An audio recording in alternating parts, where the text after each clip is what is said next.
Colonel Douglas MacGregor, some generations back a compatriot of mine, I'm very proud to say, is a retired US Army colonel, author and defense and foreign policy consultant, and a man who should be high in the ranks of the American government, but isn't. But your compensation is he's with us now. Colonel MacGregor, let's start with the diplomatic front, if you'll permit me.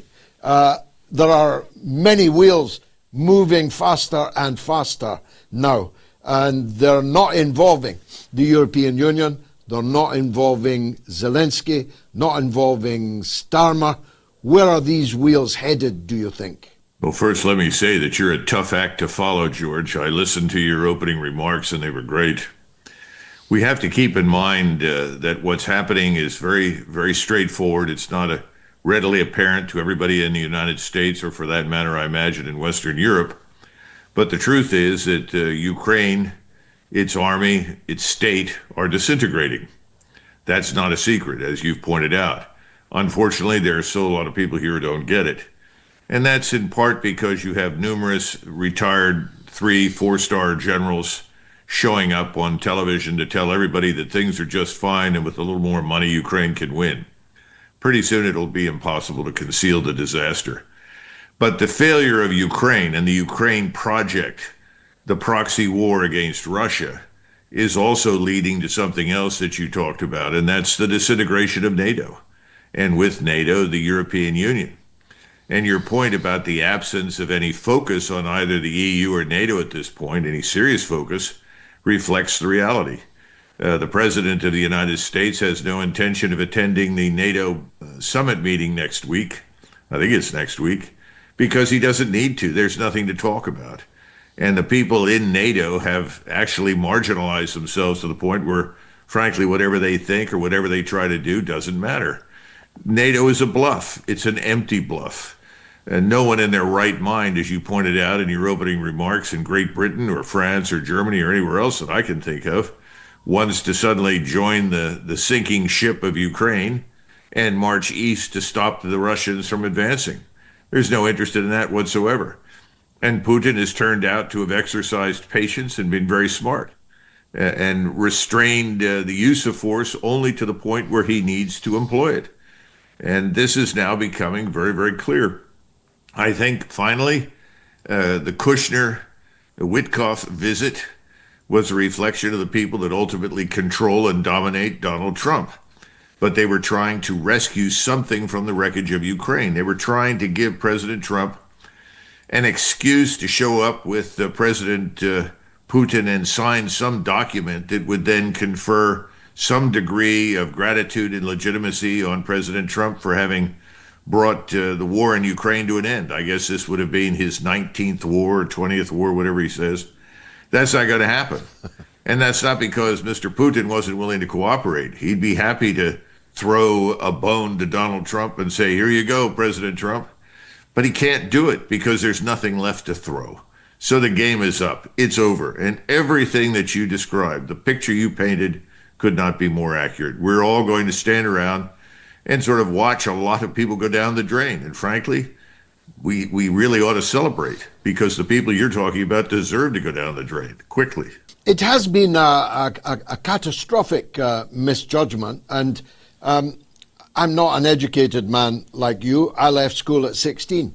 If I could see on day one how this was going to end, it is astounding to me that all these exceedingly clever, or at least exceedingly well-educated fools in the governments of Western countries were simply unable to see it. You and I have been talking since the beginning of the war, and whilst the words change, the underlying meaning has never changed. That Russia, existentially threatened by this, could not lose. I mean, literally could not lose, because if they lost, they were over, and therefore would use any and everything that they had to avoid losing, just as the US would if faced with a conventional military threat from Mexico or from Canada. Why do you think the misjudgment has been so great, Colonel? Well, the first answer is money. Money is responsible for a great deal. Do you think all of these retired generals and politicians that are piling on to talk about support for Ukraine and Ukraine within a few more inches of victory, if they only get a little bit more money, is not a function of money? Of course it is. These people are on the payroll. They've all been rewarded handsomely for years by the various banking interests in the city of London, New York City, everybody in Washington in one form or another. I suppose this is probably true in your country as well. But it's certainly the case in Washington. Almost everybody's on the payroll for someone. Some lobbyist somewhere is funneling money to people. And they respond to the gift, the financial gratuities. It's depressing. But there's another reason, and that is there's a false sense of absolute superiority in the United States. People are absolutely convinced that they cannot be challenged, that we are invulnerable, invincible. And the fragile economy, which is nothing more than another shell game financially, that's all going to collapse pretty soon as well, has been concealed from the American public. In a lot of ways, the arrogance in Washington is comparable to the arrogance in London in 1914, when large numbers of otherwise educated people were very stupid and entered that war when they never needed to get into it. And the British Empire, in my judgment, really began dying in great numbers on the battlefields of the First World War. It never really recovered. The Second World War simply finished it off. Nobody was thinking about the number one interest that should guide everyone's behavior. That is the survival of the state and the people that live in it. That's your number one concern. And anybody with that concern would not have behaved as these people in NATO have. They have demonstrated no interest in the survival of their own peoples, their own culture, their own identity. Nothing. They are all part of the globalist scam designed to extract as much money as possible and put it in their pockets and enrich them while their own populations and their own countries go to hell. Indeed, and not even paved with good intentions. It's been a road ill-intentioned and corrupted, as you say, right from the beginning. So what now, Colonel? I mean, it seems to me that Trump is just allowing this war to continue, knowing that the direction is only one way. He dodged, or Kushner dodged, Witkoff dodged a meeting with Zelensky today. They are not interested in further talks about Ukraine. They're more into now post-war relations between the US and Russia. I won't embarrass them by giving their names, but the last time I was in Moscow, it was filled with Donald Trump-type Americans. They're all there trying to get to the front of the queue for the new post-world order. Some household names are now actually living and working in Moscow, mostly below the radar, but not entirely. It seems to me that Trump, true to type, is he's probably negotiating a Trump Tower in Moscow right now. Well, I wouldn't be surprised. Greed triumphs over reason at every turn. I'm sure he's not doing it, but it could be one of his sons. Let's be frank, that's been an ongoing problem. Witkoff's son, everybody's family is involved, once again, in enriching themselves. It's just shameless corruption.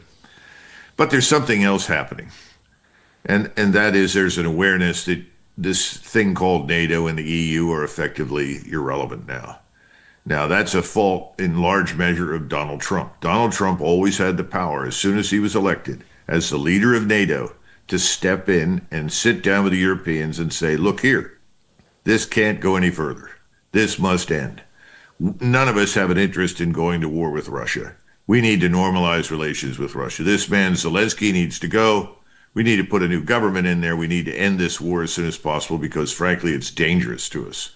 He never did that. In fact, he's ultimately done the opposite. He said, I'm abdicating my responsibility for leadership of NATO. If you Europeans want to carry on the war, well, I'll sell you whatever you'd like to have. You may not see it for 2, 3, or 4 years, but I'll be happy to take your money. What a terrible thing to say. What a catastrophe for the American people in Europe. There was no sense of obligation to humanity, just as we've seen no sensitivity whatsoever to the mass murder and expulsion of human beings from the West Bank and Gaza, We've seen the same thing towards Ukraine. What difference does it make how many Ukrainians die? And oh, by the way, we can always lie and say the number's half of what's reported. All of that's beginning to go away. And in the meantime, Donald Trump thinks he can rescue the petrodollar by gaining control of Venezuela's oil resources, because it certainly doesn't have anything to do with drugs.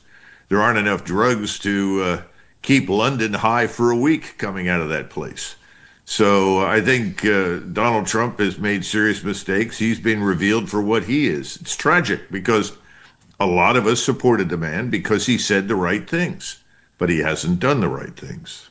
Well, when all is said and done, there's a lot more said than done in politics, Colonel. Just if I may change course, the standoff in the Caribbean, about which I've seen you opine,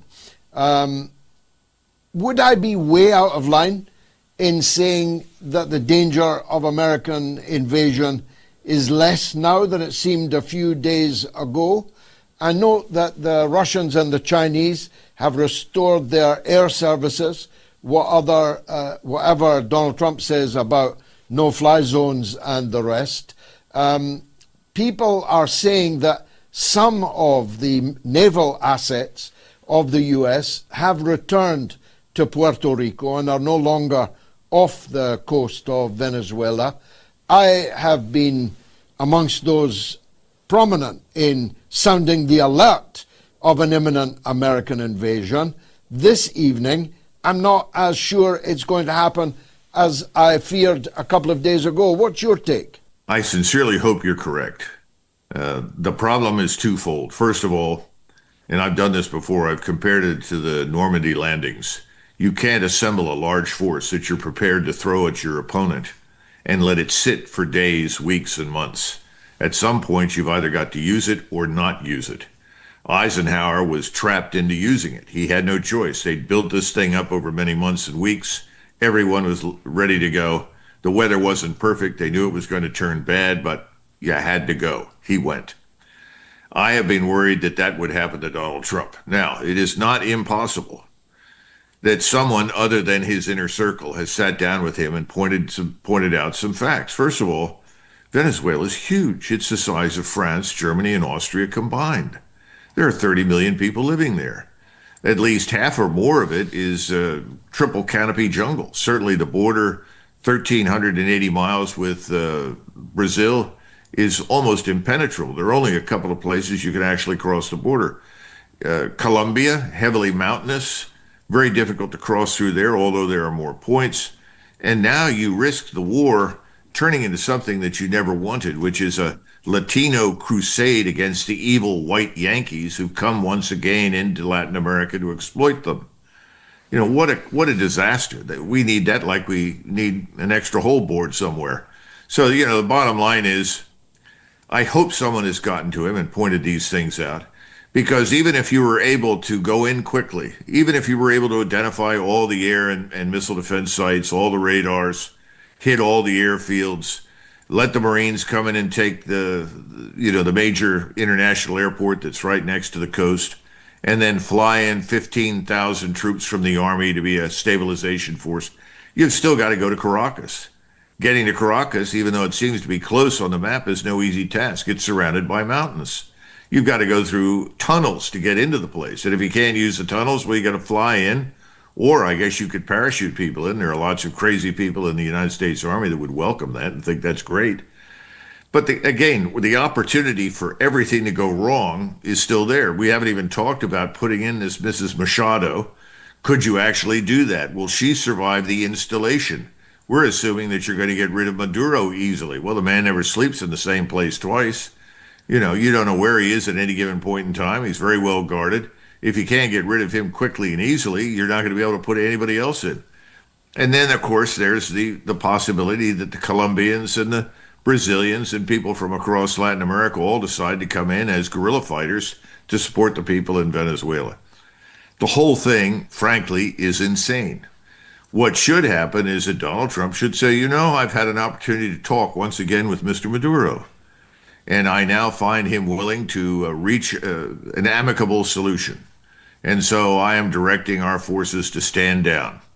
We will not rush away immediately, but we will gradually de-escalate as we see that the conditions that we've discussed with Mr. Maduro are fulfilled. I mean, that's what you say. What the hell you do is another thing. And then finally, you say, and by the way, next week I'm going to announce some new appointees, names for people who will replace the current Secretary of War, the current Secretary of State. Get a new team, put new people in there, change the direction of our country, change the strategic direction, move away from all the belligerence and bellicosity, start talking about what really counts, which is what's happening here at home.